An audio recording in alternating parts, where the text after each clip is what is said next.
All right. That was some good music, I guess. I don't know if you could hear that, John, but we were Yeah, it was pestering good. anybody I who's like it. listening. With we'll cut that from any video. All right. Well, it's been a couple months since we did a product update, and John's got his coffee ready to because we've got a lot to cover. There's been a lot of great development. That we've been doing with the product, and so really looking forward to sharing some of what we've been up to, and honestly what people are using. We've got some customers that are starting to take advantage um, of the functionality that we've built, and that's been really exciting to see how people um, are using it. And I'll just start with a couple of introductory comments to place these blueprints within the AI broader ecosystem, and for especially for those who are just getting introduced to this as a concept. So a blueprint is what we call a structured agentic workflow. It lets us connect tools, prompts, logic, data, memory into repeatable AI powered processes. And so, we've covered this in other places, but if you think about the fact that we haven't seen some of the productivity gains yet from AI, and we've heard all this stuff about agents over the last year, we've got a slightly different take that leverages the AI and leverages all the tooling that's been built, but puts a harness around it that allows organizations, companies, teams to uh, build the workflow or replicate the workflow that they currently do.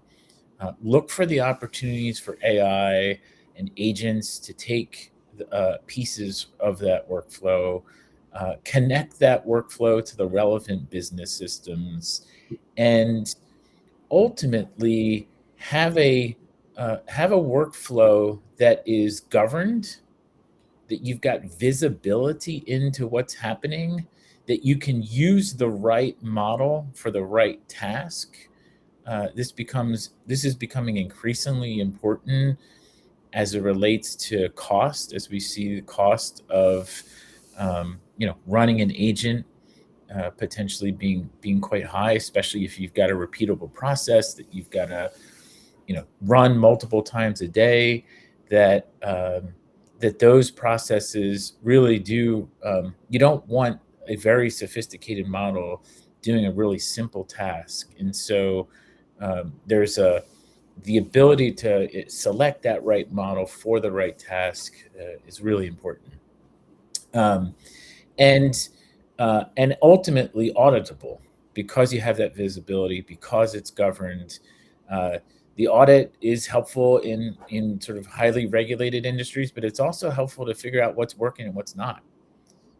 If you put a set of instructions into an agent and you're not getting the results that you want to see, what do you do? What are your resolution pathways? Those are probably at this point going to be, adjusting the prompting that you're giving to that agent, um, and maybe going back and looking at the skills and seeing if those skills are what they need to be. Uh, I think in what you'll see here, that it's a much more of an interface that allows you a lot more control, allows your team to work together on it. If we think about enterprise or company workflows, that these are generally touching, either multiple staff or multiple parts of an organization. So the notion that an individual is just going to go off and build an agent to solve an organizational productivity problem, there are a very limited number of use cases that can actually get us there, right? That address that.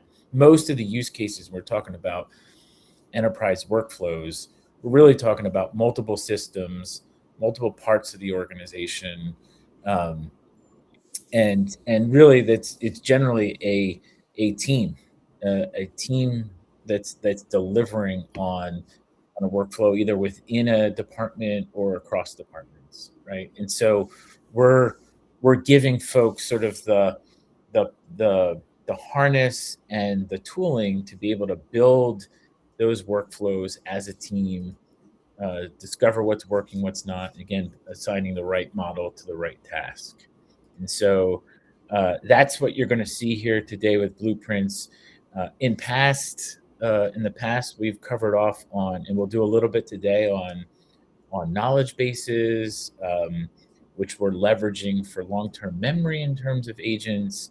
Um, we'll get into a little bit of that and do a little bit of reminder around that. We've also have some new functionality in the knowledge bases that we've worked on. Um, Really, part of what's driving these workflows is that, and part of what we've actually really, and John deserves a lot of credit for taking a step back on this and rethinking the features in the product a little bit. Um, Part of what's driving this is a both a short-term memory and a long-term memory, right? So like we can um, through each step in the workflow at runtime, you want to provide um, a memory, a working memory that that workflow can use. But you may also want to give it context and store that in long-term memory that can be used as future context in the next run of that workflow. And so we're leveraging knowledge bases not only for and vectorizing and getting that data ready for AI, not only in chatbot examples, but also now in these workflow examples. And so you're going to see a little bit of that as well today. So that's that's what we're going to cover today. Um, I'm going to bring up the site now for some demoing, and we'll get started. So, what as a just as a point of reference, when you log in, this is the dashboard screen that you're greeted with. Um, these blueprints exist both in a public library. And that public library is starting to grow now that we've got some things happening. And then in the organizational library, where all of the workflows for your company, all your agentic workflows can be managed, within one interface. And you can see I'm in the iBlueprint home, and we've already got a few of these workflows that we've been working with. So let me just go in and create a new blueprint. I'm gonna um, select a model that uh, feel a little better about. For this is just to say this is a pretty heavy task that we're asking the AI to do, and essentially what we're going to do is we're going to prompt it. I'm going to say this is the work. This is my workflow. This is sort of what I want to see happen, um, and it's going to build that workflow for us. And we've got a bunch of starter goals here. And we might just want to use one of these to get ourselves started. Um, but and if you select one of these, like let's do a daily report to Slack. And so this is pre-populating. I may want to customize this a little bit. Maybe instead of the sales channel, I'll do like the biz dev channel because I don't call it that. So I may do a little bit of that, and then I'm just going to click generate blueprint, and it's going to take a minute because it's a multi-step workflow, and it's going to take a minute to build that out. As you can see, it's analyzing the goal and it's selecting which nodes to put in there. I can also just to say, if I don't want to use that, I can also create an empty blueprint and put my stuff sort of in there. So while it's doing that, it's going to take a minute. I'm going to let it build. I'm going to go back to blueprints while it's building, so you can see something that's live. And we'll bring that up in just a second here. This blueprint. Oops. You'll have to excuse me because my I'm tethering today because my home internet is down, so I'm a little slow. Here's an example of a support ticket triage system for those who are in the IT groups. And this is built off the same thing you just saw, um, where we've got this is one of the pre-filled goals. And you can see there's multiple steps here. And each of these steps is completely customizable. The first thing that we're asking it to do is normalize that ticket. And so it converts the incoming support ticket into a certain format. And so we've given it, in this case, some code that says, okay, if you're, whatever sort of way this ticket is coming into the system, we want to put it into this format. And in this case, looking at like a Zendesk kind of format. The AI is then going to look at that ticket and in this workflow, going to classify and draft a response. And what we can do here is a couple things that I want to show on this node, right? The first is that it's using the input from the previous node, right? So like we said, we've got working memory now that's kind of going through this as the blueprint continues to execute. It's pulling in from that last action and putting it into the next place. So that's one input. But just to say, because I brought up knowledge bases, inject data from your from some database that you've put into the system, and that also can feed and provide context to this particular node. And we have this input on every on every node item. We can then configure the prompt and select which model we want to use, and we can also tell it, here's the max level of tokens I'm willing to go on for this. So you have token management built in. In this case, we're using an open source model that comes with the Blueprint system.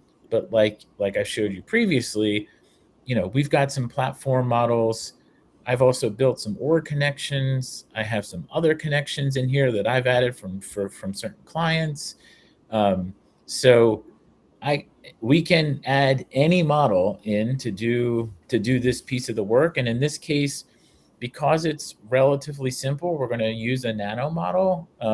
It's going to be open source, and we're going to save, we're not going out to the latest Claude or OpenAI model to do this. I can then either write my prompt or have it suggest a prompt, or I can go out to my prompt library, both the public library, my prompts, and choose a prompt that I've already built and put it into this as the instructions for this part of the workflow. So all that prompt engineering and prompting that you've done, for people that say prompt engineering is dead, I disagree with that. But what is true is, like, it's the bare minimum now. Like, everyone knows how to prompt, and we're all learning how to prompt better. Now you're prompting in the context of, for this particular step in a workflow, what is it that you want the AI to deliver to the next step, right? So that's what, and then there is a ability to then decide, it's going to automatically push the output into the next step. But if you wanted to target um, the, it's going to go next node, but if you wanted to target a knowledge base or actually even attach it as an email, or if you wanted to provide some schema around that, you can do so. So as you can see, like, if you want to get more technical, we have the capabilities to get more technical, but you're still doing all of this in a no code format. And you don't need to get too technical in order to deliver something that's really, really useful, right? So there's other steps that you can see. There's a bunch of other steps in the process. Just sort of to get down here is that it ultimately is going to send an email through the system, and it's going to leverage the Zendesk API from which to connect. It's going to connect into that system and send that data that way. As you'll see in a second, we also have we have communications nodes that you can use the system to send this as well. But because this is a Zendesk integration, it's going to do that. Importantly, like, you might be asking yourself, well, if I'm already using Zendesk as my ticketing system, why would I need to do this? If, for example, you've got to go out and check another couple of systems before sending that reply, right? Check and see if this system is down or not. We got all kinds of like ability to, like, you can imagine a bunch of workflows that you would want to, in a support environment, want to build that leverage Zendesk, but actually engage the rest of your IT infrastructure to make a meaningful response to your internal or external customers, right? So let me pause here. John, is there anything that I missed in the sort of workflow piece of this that you'd want to add?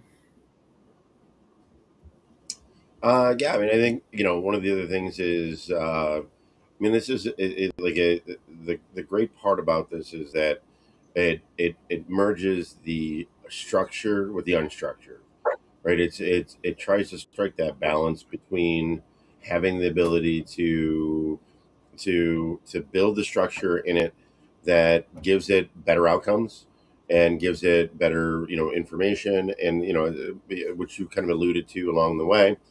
And I think the other thing that's here is that there's more and more tools coming in, to be a part of this platform.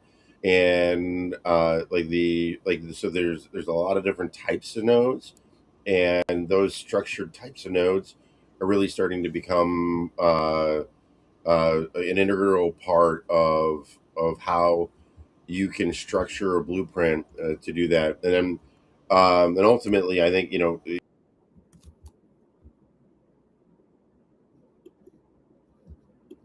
for looks like we lost you there for a little bit there, Stephen. Yeah, I know. Sorry, I've been like I Um, said, I'm I, tethering. yeah, yeah, and so I think and then the other thing that's really important around this is some of the memory, right?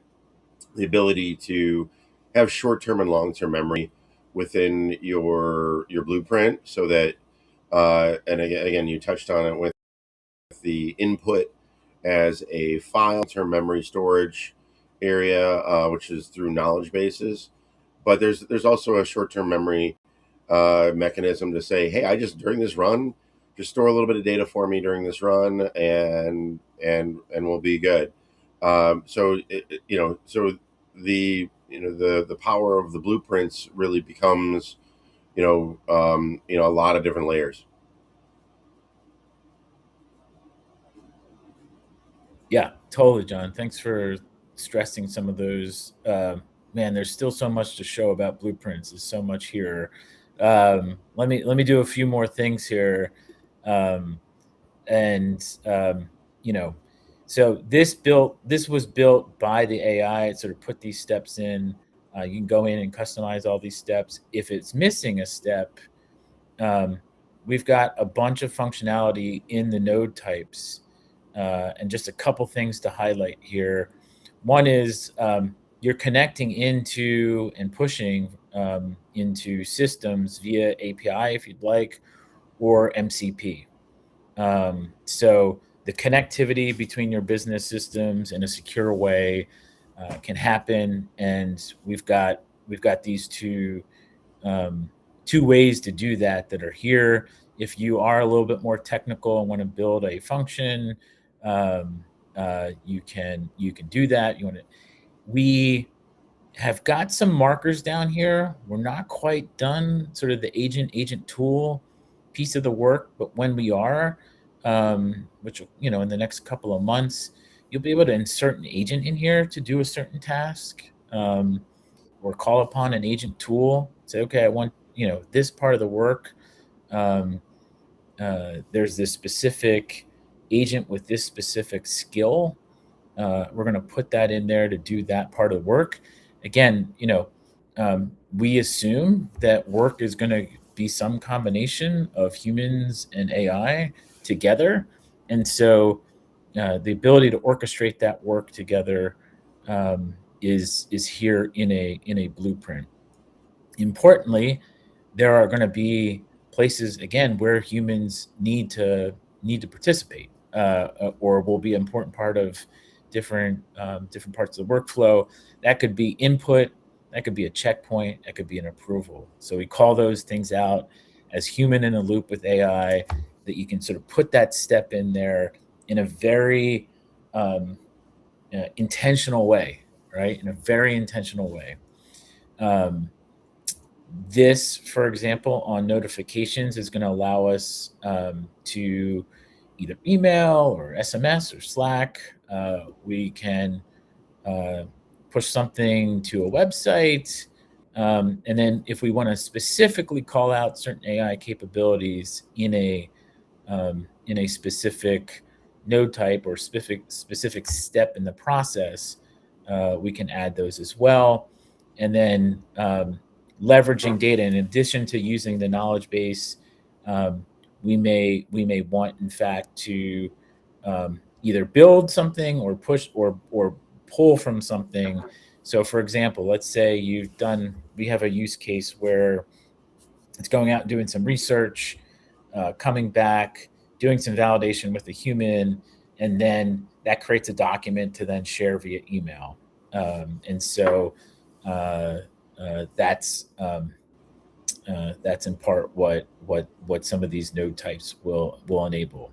So um, that covers sort of the blueprint editor, and we don't have all this filled in, but I could show you. I could go over to another client and show you an actual execution. But let me just show you how this looks for now. Um, when we said you have like complete visibility into what's happening, this is what we're talking about. That like we have a visualizer that's going to go through each step. It's going to look for. It's going to give you information about each step. I may actually go over to a live one so that we can take a look at it, um, and um, and that's going to be pretty useful. In fact, in the background here, I might do that and come back to it. Again, we're starting to think about and build out the agent capabilities and so we may want to, for example, orchestrate multiple blueprints at the same time, or multiple workflows at the same time, or in sequential order. And so this notion of an orchestrator is like a level up from a workflow, and can get into this workflow as well. We talked about long-term memory, and short-term memory, and there's some capabilities here on that. We also have a scheduler. So let's say you want to run this every day at 9 o'clock, or you want to run it weekly or every hour. We can add schedules so that the workflow runs when you want it to run. There is logging. You can look at the current execution or today's executions, and you can export that into a CSV. And then APIs. John, could you cover off on what we're doing here with this section? Sure. Yeah, I think so. One of the requests from customers was that not only do they want to be able to schedule it to run every week, sometimes they're going to want to run it on demand, right? They're going to want to go and create a document on their Google Drive or whatever it is at some point in time, but they only want to do it when there's some like either internal trigger or there's some form of yeah. And so what this does, this allows you to create an API. API keys is kind of where it started, and an API. If you do is you create an API key, and that's that new API key that you create builds a like it says, hey, how do you want the API to be accessed? Whether it's execute or you just want to be able to read the status of some things. So if it's the blueprint, or if you're just saying monitoring a blueprint that's currently running, you can set up the limited actions for each. You can set a monthly token cap, so you can say don't run don't allow it to run X tokens then whatever. So it's lets you set limits on. So it says, okay, if somebody's leveraging this your organization or outside of our organization, we don't necessarily want them to abuse it. So we can say, the request per minutes could be 10, and it reduces the ability for abuse, so that you guys don't get charged and we don't run into massive overages as well. So yeah, close that one out, and then so you take those APIs, that API key, go back over to the API docs. The client auth is the OAuth is another way of managing the API. But so with this API doc, it gives you the ability to say, okay, here's the endpoint, here's the location that you would put into. Say you're working with another workflow tool, and you want that workflow tool to jump into one of our blueprints, because our blueprint has the data, or our blueprint has the information that you're looking to do to be able to run. And it lets you jump into this workflow, and you can either do it through what's called curl, which is it's kind of a postman type of approach. It'll let you do JavaScript, Python, and and they're basically just another ways to kind of call out to these things. And then with that key, if you had that key from that other page, you could actually paste that key down at the bottom. So if you look at the right there, you could paste if you paste the key down in there and hit run request, you can actually test that, and it should give you a response from that blueprint running. And it's one of those longer term responses where it's like, because it just doesn't immediately respond, right? It's like, hey, I've got to go run the actual blueprint, and I'm going to execute, especially for the ones that have execute as the part of the service. It actually will go out and execute that blueprint, drop the data where it needs to drop it, and then give you a response saying, hey, here the blueprint's done. Go check your data where you need to.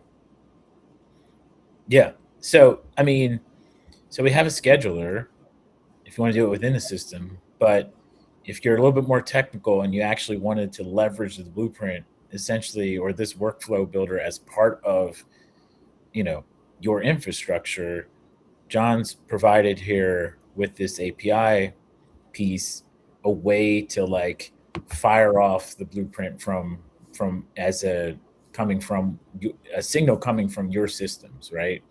And the systems may already be sort of integrated in different ways, right? Where we're pushing and pulling data from to and from your systems, but this is giving you the way to fire off the blueprint running, right? And so uh, Yeah. you can, another use case for that would be that you've got like a legacy system, and there isn't much AI happening in that system. You're struggling with building new workflows in that system. Uh, or you could move some of the work from that system, especially where you wanted to leverage AI, into this system, and you could simply be, um, having the API sort of trigger the workflow when your system needs it. So in some ways, it can act supplementary to your legacy systems and take over more and more of the work with AI in those legacy systems. And so there's some really interesting things in terms of digital transformation that's made possible from this. So again, just to say, because I think we've covered off on most things on blueprints. Um, uh, you can see that you can your team has access within your org workspace to work on these blueprints together, that you can have AI support that. um, in fact, there's a AI assistant that can help you even after the first page there, um, that you can add and interrogate the workflow and sort of see what's what how models are working, select the right model for the right task. Coming soon is the agent piece, and so hopefully you can see that there's some real value here in terms of driving real work in organizations using AI, but not just sort of like sending off a prompt, within one of your LLM providers, uh, building that workflow that you can consistently count on. And if something goes awry, that you can actually have visibility into what the problem might be and have a resolution pathway. You know, so if there's some system that's not responsive or not responding well, or if there's some prompt that's actually not working all that well, or some model that's not working well, you can um, shift the prompt, change the model. You've got resolution pathways to deliver the workflow and deliver that work in a consistent, effective manner. And so, anyway, we think that this is really important. It's a really, I think, a different take on AI productivity, and that is essentially an agentic workflow, because the minute we're talking about connecting AI to business systems, which I think you've seen in this example, we're now in the agent world. But we've got more specific agents that are coming, that will expand upon this.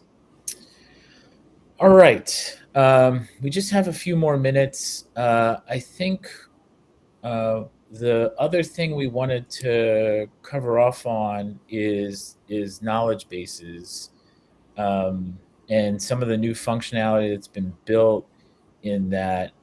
Maybe I'll drive, John, and Sure.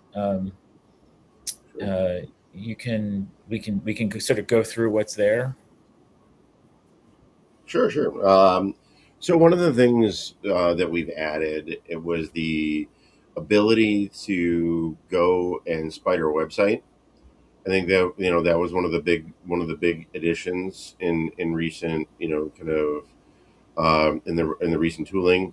Like this knowledge base was like in an attempt to try to go and see what kind of details could we pull from a website, and what kind of value could we get for that, so you could create a chatbot that would be able to do it.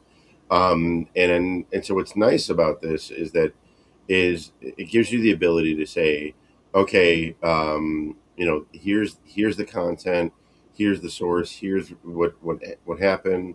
If you go to the preview, see what happens under the preview side. Yeah. Does the preview work, Steve? Yeah. Yeah. So it gives you a little bit of like what's been pulled and the HTML that's there and the content that's there, and under the chunking side of this, say you wanted to start to turn this into a chatbot. Having the data is step one, right?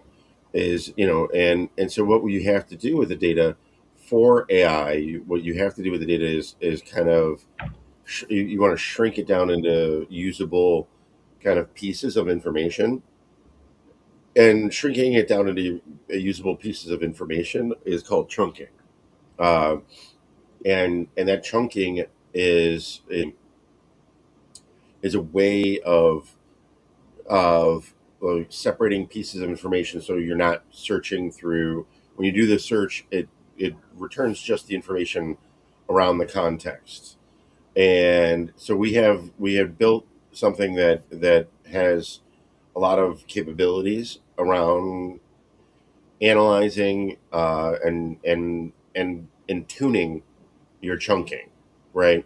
So the used to just say, hey, take 100, take 200, take 1,000, whatever it was, and put those together. And then when you did a search on A it, thousand when you did characters, a you vector mean? search on it, yeah, 1,000 characters. Okay. So when you did, so when you did that, it's like, oh, okay, we understand. Okay, it's a going to go from 0 to 1,000, from 1,001 to to 2,000, right?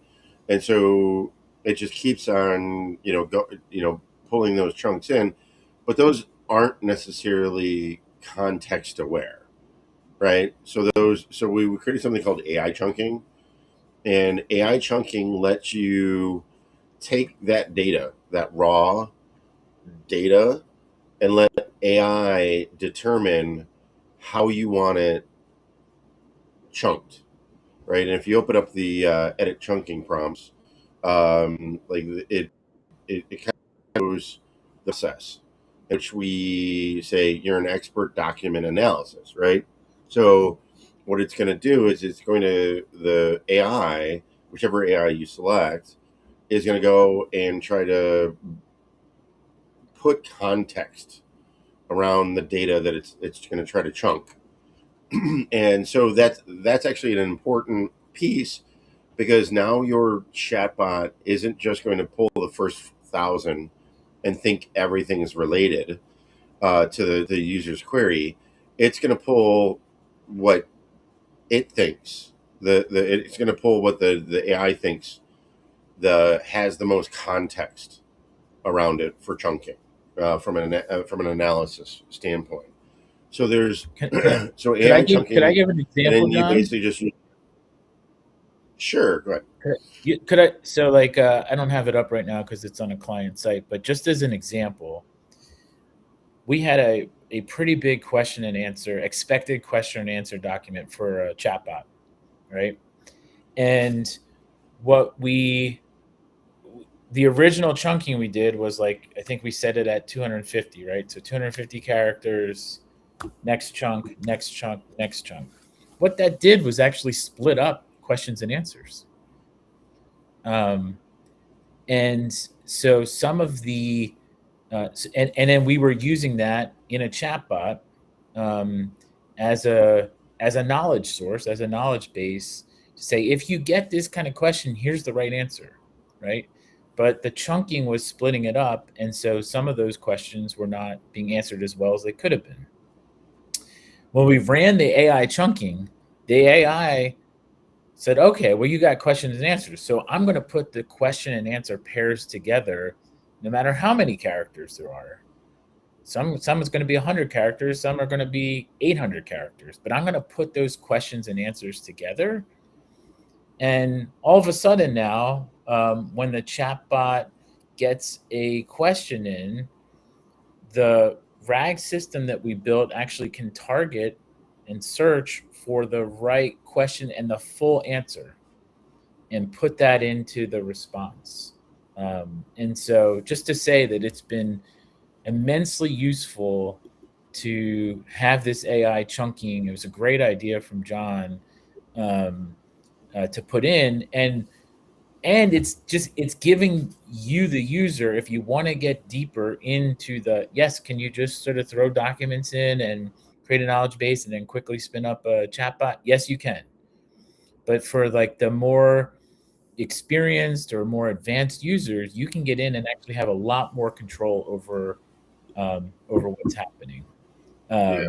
So anyways, didn't mean to interrupt, John, but like, just want to show it's Oh no, actually that's great. delivering You're adding great. right. Yeah, you're adding great context. You're adding great example of how we've leveraged it for customers. And so I think chunk map is another one that's kind of fun, little tool. So instead of saying, say you had the time, right? Say you didn't want AI to do it for you. Say you wanted to be really pretty pedantic with it. You can add a selection as chunk. You can highlight an area and add a section as chunk, and what it'll do is it'll create a chunk map, right? So very much how Stephen was talking about. If you want your Q&A pairs to exist together, or you want a group of Q&A pairs, right? So it could be a Q&A and then everything underneath that Q&A that goes with it, where AI might just think it's the answer. Well, there might be a bunch of other questions and answers that it should follow. Say, hey, follow up with these questions. Well, maybe AI is going to ignore the follow up, but you know that you want to add that in there, and that needs to be a part of the chatbot. So you could actually go in, select the chunks themselves, and create what's called a chunk map. And the chunk map is really just a way of saying this is the map in which I want to I want you to, how I want you to understand this data, right, for AI. And then if you go to the chunk settings, yeah, it's like this is if you're just chunking the document. You want to rechunk the document. Like it's if you wanted to do the 1,000 characters and you wanted to do 100 characters and you didn't care whether it overlapped, or how much, you only care how much it overlaps, and you don't care that the data is, specifically anything. We just want to make sure that it comes in when the user's query comes in for it. And then lastly, there's vectorization, right? And so vectorization is the last step to RAG, right? So you've got first you got your content, then you chop your content up into usable chunks, hopefully with context, and then the vectorization is what will take the the chunks themselves and then create the RAG, which makes it searchable for chatbots. So when a user's query comes in, uh, it says, hey, I want to know more about the libraries, and we've got a document that describes the different libraries in the area. Like, so what would happen is it would the vectorization gives the similarity search to the different libraries that are based off the user's query. And then our one of our users asked, how does RAG impact token costs for a chatbot? And what's nice is RAG actually significantly reduces the token cost for an organization because what RAG does is, instead of loading the whole document into the query and leveraging all and taking up all of those tokens, it actually just takes the chunk and says, okay, I've shrunk it down to my my individual responses that are relevant. I don't need the whole document, so I'm not gonna waste my tokens on all the document, and I'm just gonna leverage the ones that are important.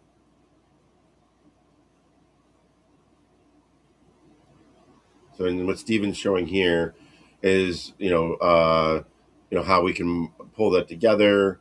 And this similarity search, like, it's like you can say, I only want the top 5 chunks. You could, so if you wanted to reduce that and have less context, or be more targeted, you could be like, I only want the top 3, and it also would reduce your token cost as well. Again, saving the organization money on usage.